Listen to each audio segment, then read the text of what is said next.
Direct print করেন 70 থেকে 80 পয়সা মিডলম্যানের কাছ থেকে নেবে রাখবেন। স্কুইজিটি ধরতে হবে 30 ডিগ্রি অ্যাঙ্গেলে এক্ষেত্রে।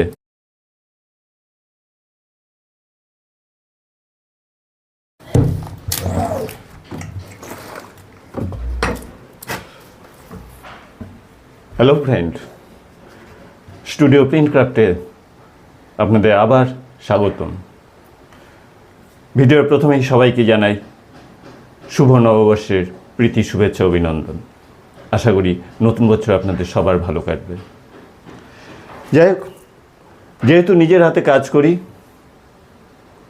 তাই আবার একটি নতুন কাজের ভিডিও আপনাদের সামনে নিয়ে এলাম আপনাদের দেখাবো বলে। আজকে আপনাদের দেখাবো নন ওভেন ব্যাগ প্রিন্ট। এই নন ওভেন ব্যাগ প্রিন্ট কীভাবে করতে হয়। তা ভিডিও শুরু করার ভিডিওর ডিটেলসে যাওয়ার আগে প্রতিবারের মতো আবারও বলছি, আপনাদের কাছে আমার সমস্ত ভিডিওর আপডেট সবার আগে পৌঁছে যাতে যায় তার জন্য আপনারা আমাদের চ্যানেলটিকে সাবস্ক্রাইব করুন এবং বেল আইকনটিকে প্রেস করুন যাতে সবার আগে সমস্ত ভিডিও আপনাদের সামনে পৌঁছে যায়। আজকে এই ছোট্ট ভিডিওতে আপনাদের দেখাবো কিভাবে নন ওভেন ব্যাগ প্রিন্ট করতে হয়। তা আমি সাধারণত প্রত্যেককে বলি ব্যাগ প্রিন্ট করার জন্য 100 নম্বর কাপড়, 80 নম্বর কাপড় ইউজ করার জন্য, কিন্তু আজকে যে আমি ব্যাগটি প্রিন্ট করছি, নন ওভেন ব্যাগ প্রিন্ট করছি, সেটি হচ্ছে 120 নম্বর কাপড় ইউজ করছি। 120 নম্বর মেস ইউজ করে আমি প্রিন্ট করছি। তো 120 নম্বর মেস ইউজ করে এবং সাথে পিভিসি গ্লস ইঙ্ক ইউজ করে আমি ব্যাগটি প্রিন্ট করছি। 120 নম্বর মেস কাপড়ে এক্সপোজ এবং সাথে পিভিসি গ্লস ইঙ্ক ইউজ করে আমি ব্যাগটি প্রিন্ট করছি।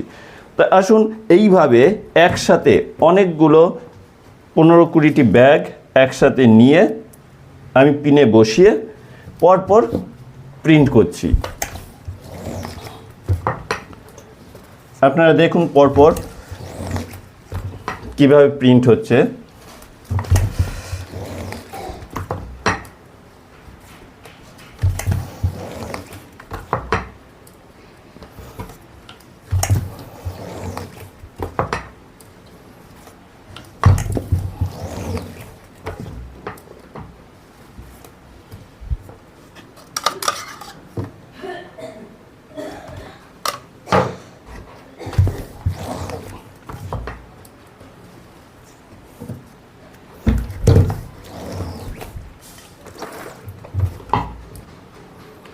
এই প্রিন্টটা দেখুন, পুরো পরিষ্কার ছাপা এবং কালির ডেপথ যথেষ্ট ভালো।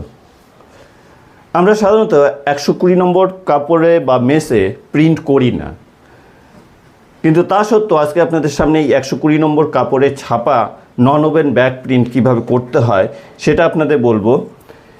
120 নম্বরে ছাপতে গেলে প্রথমত আপনাদের যে পিভিসি গ্লস আমি ইউজ করছি, পিভিসি গ্লস, এক্ষেত্রে পিভিসি এসএস গ্লসও ইউজ করতে পারেন বা এসএস ম্যাট ইউজ করতে পারেন, কিন্তু আমি ইউজ করছি পিভিসি গ্লস। পিভিসি গ্লস কালিটাকে অনেকটাই লিকুইড অর্থাৎ রিডিউসার দিয়ে অনেকটাই পাতলা করতে হবে। আপনারা দেখতে পাবেন আমার কালিটি কতটা আমি পাতলা করেছি। আমরা যে পরিমাণ পাতলা করে কালি দিয়ে প্রিন্ট করি তার থেকে বেশি পাতলা করা হয়েছে এই কালিটি। এবং স্কুইজিটি ধরার কৌশল আমি সাধারণত প্রত্যেককে, আমার কাছে যারা ক্লাস করতে আসে তাদের প্রত্যেককে বলি যে স্কুইজি সবসময় 160 ডিগ্রি শুধু 60 ডিগ্রি অ্যাঙ্গেলে স্কুইজি ধরতে, অর্থাৎ রাবারটিকে আমি ঠিক 60 ডিগ্রি অ্যাঙ্গেলে ধরার কথা বলি, কিন্তু এক্ষেত্রে রাবারটি আমার প্রায় 30 ডিগ্রি অ্যাঙ্গেলে আমি টানছি। এর কারণ কি, 120 নম্বর কাপড়ে আমি যদি 60 ডিগ্রি অ্যাঙ্গেলে ব্যাগটি টানার চেষ্টা করি তাতে কালির ডেপথ আসবে না। তার জন্য আমাকে করতে হবে কি, ব্যাগটি ছাপার জন্য আমাকে রাবারটি বা স্কুইজিটি 30 ডিগ্রি অ্যাঙ্গেলে ধরতে হবে যাতে কালির ডেপথ, ছাপায় কালির ডেপথ ভালো আসে। এবং সেটা আপনারা দেখতে পাচ্ছেন যথেষ্ট ভালো আসছে আমার ছাপা। আবারও দেখিয়ে দিই কালির ডেপথ এবং পরিষ্কার ছাপা। মনে রাখবেন 120 নম্বর কাপড় বা 140 নম্বর কাপড়েও আমরা এই নন ওভেন ব্যাক প্রিন্ট করতে পারি, কিন্তু তার জন্য কালিটিকে একটু বেশি লিকুইড করতে হবে, অর্থাৎ রিডিউসার মিশিয়ে একটু বেশি পাতলা করতে হবে যাতে কালিটা আপনার মেশ দিয়ে ভালোভাবে বেরিয়ে আসে। এবং এইভাবে অনেকগুলি অর্থাৎ থোকে নিয়ে ব্যাগ আপনাকে প্রিন্ট করতে হবে। একটা বসিয়ে প্রিন্ট করতে গেলে আপনাদের সময় অনেক লাগবে, সেই সময় বাঁচাবার জন্য কি করতে হবে, থোকে প্রিন্ট করা হয়। এইভাবে পরপর ছেপে যাবেন। মনে রাখবেন স্কুইজিটি ধরতে হবে 30 ডিগ্রি অ্যাঙ্গেলে, এক্ষেত্রে 60 ডিগ্রি অ্যাঙ্গেলে ধরলে পরেই ছাপার কোয়ালিটি ডিটোরেট হবে এবং কালির ডেপথ ভালো আসবে না। তাই আপনারা চেষ্টা করবেন 30 ডিগ্রি অ্যাঙ্গেলে স্কুইজি ধরে পরপর ছেপে যাওয়ার।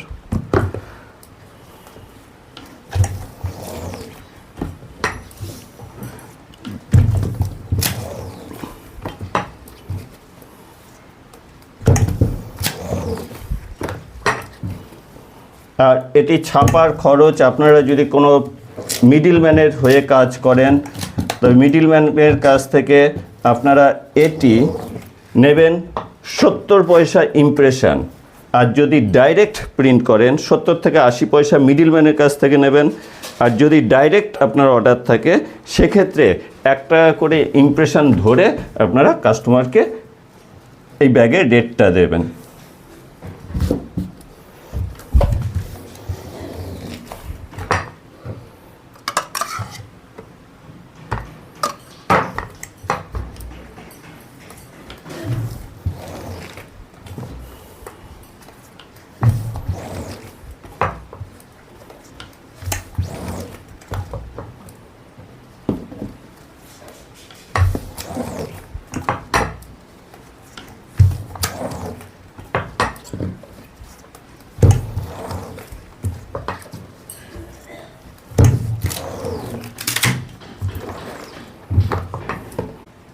এই ছিল আমার আজকের ভিডিওর বিষয়বস্তু এবং এই ছোট্ট ভিডিওতে আমি আপনাদের দেখালাম কিভাবে 120 নম্বর মেশে নন ওভেন ব্যাগ প্রিন্ট করতে হয় এবং কি কালি ইউজ করবেন, কত ডিগ্রি অ্যাঙ্গেলে স্কুইজিটা ধরবেন।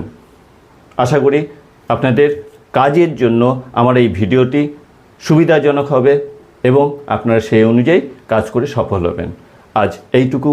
আবার ভিডিওর শেষে আপনাদের শুভ নববর্ষের প্রীতি শুভেচ্ছা এবং আপনারা ভালো থাকুন। সারা বছর আপনাদের আরও আয় এবং উন্নতি হোক এই আশা রেখে আজকের মতো এখানেই। নমস্কার।